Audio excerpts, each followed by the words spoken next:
जी, तो viewers experience कोई ज़्यादा लॉन्ग वीडियो जो है नहीं बनाऊँगा इस पे, क्योंकि बाकी जो है वो वहाँ पर ही जाकर अकेडमी में ही बात करेंगे इंशाल्लाह। तो शुरू में जब पहले दिन मेरे पास कोई स्टूडेंट आता है, ठीक है, तो नाम वगैरह पूछने के बाद कुछ उर्दू के जो होते हैं ना लफ्ज़, उर्दू के वर्ड, वो उससे मैं कागज़ के ऊपर ना, पेज के ऊपर लिखवाता हूँ कि थोड़ा बहुत उसको लिखना आता है कि नहीं आता। कुछ बच्चे ऐसे होते हैं कि उनको वो ना तो उर्दू पढ़नी आती है और ना ही लिखनी आती है, ठीक है। तो जिनको थोड़ी बहुत लिखनी आती है ना, वो तो माशाल्लाह बहुत ही अच्छा पढ़ने वाले बनते हैं बाद में मेरे पास। तो जिनको जिनकी थोड़ी कमज़ोर होती है, फिर उनको साथ साथ चीज़ याद भी करवानी पड़ती है और पढ़ानी भी पड़ती है। और आप कुछ सोचेंगे कि पढ़ाना हमने उनको कुरान पाक है, मदनी कायदा पढ़ाना है, तो उर्दू पढ़ाने का ये क्या मकसद है, वो मैं आगे बताता हूँ आपको इंशाल्लाह।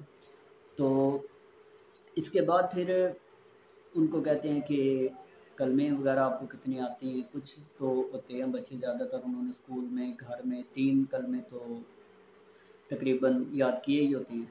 तो जिसको 3 याद होते हैं, फिर उसको एक दफ़ा 3 सारे सुन के, अगर वो उनमें तलफ़्फ़ुज़ की थोड़ी-सी गलती है, तो वो तलफ़्फ़ुज़ की गलती वो ठीक करवा के पहले 3 कलमे बिल्कुल तलफ़्फ़ुज़ के साथ उनके सही करवा लिए जाते हैं।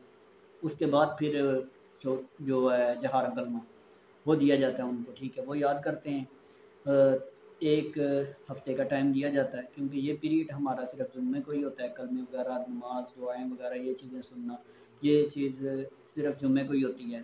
तो उसको एक हफ़्ते का टाइम दिया जाता है जी, फ्राइडे तक आपने जहारम कलमा याद करना है। तो वो माशाल्लाह कोशिश करते हैं और यादगार आते हैं। और इसी तरह फिर आगे वो बढ़ता जाता है, 6 कलमे मुकम्मल हो जाते हैं, फिर आगे नमाज़ मुकम्मल हो जाती है, फिर इस तरह वो सिलसिला चलता रहता है। तो जब उनको पहले दिन ही मैं बता देता हूँ कि कल से आपने मदनी कायदा भी लेकर आना। अक्सर बच्चे जो मेरे पास शुरू करते हैं, वो पहले कोई और ही कायदा लेके आते हैं, या यसरन कुरान या नूरानी कायदा या कोई भी कायदा लेकर आए ना, तो मैं उनको ही ये मदनी कायदा ही पढ़ने का ना कहता हूँ कि यही यही कायदा जो है ना, ये आपने लेकर आना है, ठीक है। तो उसके बाद फिर जब वो ये कायदा ले आते हैं, तो उनसे जो पहली तख्ती है वो सुनी जाती है। पहली तख्ती सुनने के बाद अगर उनको सही तलफ़्फ़ुज़ का पता, लफ़्ज़ का पता है, लफ़्ज़ की पहचान है उनको, ये जीम है और ये हा है, ये तो है, ज़ार, और या इस तरह करके, ठीक है, उनकी यानी कि थोड़े उनको पहचान है लफ्ज़ों की, तो फिर उनके तलफ़्फ़ुज़ जो है ना, उन पर थोड़ा-सा जो है मैं ज़ोर देता हूँ, गौर करता हूँ कि यार इनके तलफ़्फ़ुज़ जो है ना वो भी ठीक होने चाहिए। यानी कि वो हा, हा पढ़ती हैं दोनों चीज़ों को, हा, हा।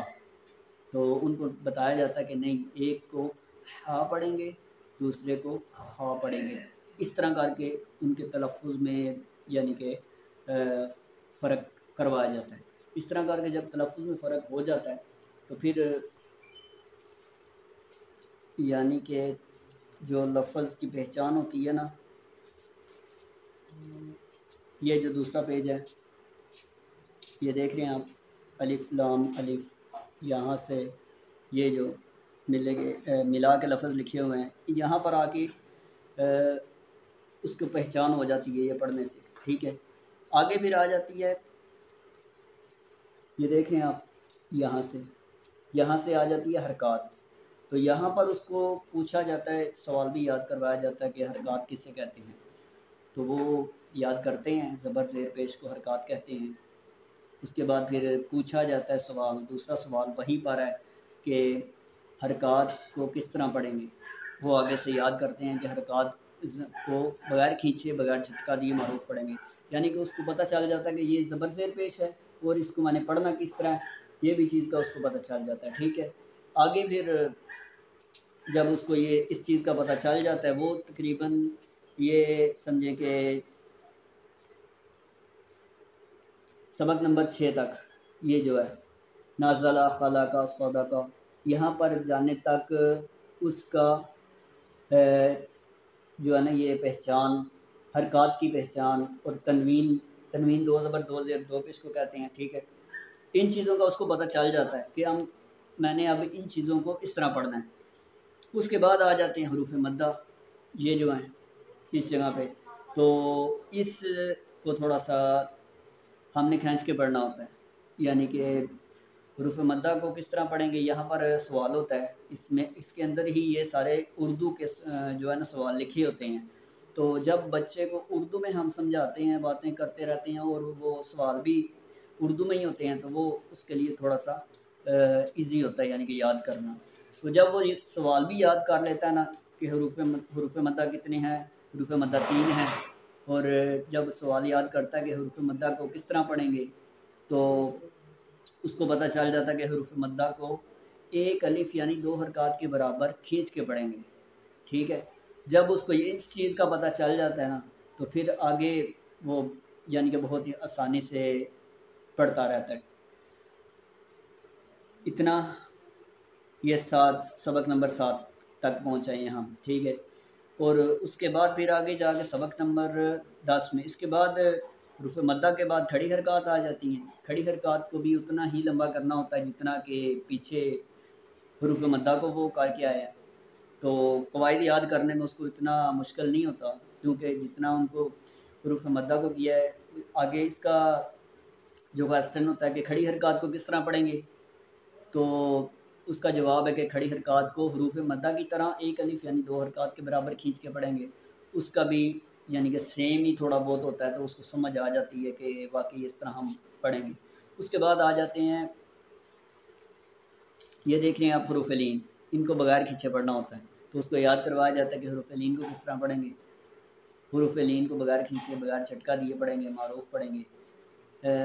और वाउलिन या लीन कब होगा उसको बताते हैं, तो सवाल याद करते हैं। तो उसके बाद फिर उसको पता चल जाता है कि और साकिन से पहले ज़बर हो तो वालिन, या साकिन से पहले ज़बर हो तो यालिन।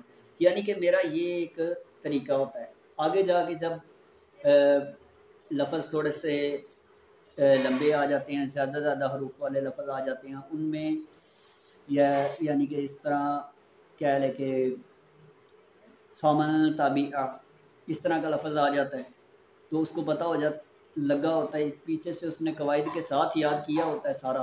ठीक है, ये सबक नंबर 12 में लफ्ज़ है जो मैं अभी बोला है। तो उसको पता होता है कि ये हरकत है, हरकत को मैंने पीछे बिल्कुल नहीं लंबा किया और अभी भी इसको लंबा नहीं करना। तो आगे क्या क्या कायदे लग रहे हैं वो उस तरह ही पढ़ता है। अब ये लफ्ज़ आप देखें। ठीक है, ये लफ्ज़ क्या है, कौमन गैरकुम, कौमन गैरकुम, इसमें कायदे क्या लग रहे हैं। ठीक है, ये हमने बच्चों को पहले याद करवाने होते हैं, उसके बाद फिर उनसे इन लफ्ज़ों के अंदर वो कायदे लगवाने होते हैं। ठीक है, कायदे वो यहाँ पर ये लगाएंगे, वाउलिन, गैरा, यालिन, ये 2 कायदे इस लफ्ज़ में लग रहे हैं। दो नहीं 3 लग रहे हैं। ये इजहार हो रहा है, इसमें गुन्ना नहीं करेंगे, कौ मन पढ़ेंगे, मन। तो इसमें हम इस तरह पढ़ेंगे इस लफ्ज़ को। उसके बाद बच्चों को यहाँ पर आकर ये इस चीज़ का पता चल जाता है। उससे आगे वाला ये लफ्ज़ है अमलन सालिहन, इसके अंदर इख्फा का कायदा लग रहा है। ठीक है, जिसमें हमने गुन्ना किया है, गुन्ना का जिसमें किया ना हमने, वो इख्फा का कायदा लग रहा है। अमलन सालिहन जो लंबा किया जा रहा है, एक है इख्फा का कायदा, दूसरे नंबर पे है अलिफ मद्दा, ये इसमें कायदे लग रहे हैं। तो हरूफ मद्दा में उसने याद किया था अलिफ मद्दा, वाव मद्दा, या मद्दा, तो यहाँ पर आकर उसको इस चीज़ का पता होता है। इसी तरह यही चीज़ें इख्फा और इजहार, इदगाम, इकलाब, इसने यहाँ पर याद किया होता है, आगे जाके उसको इस चीज़ का पता होता है।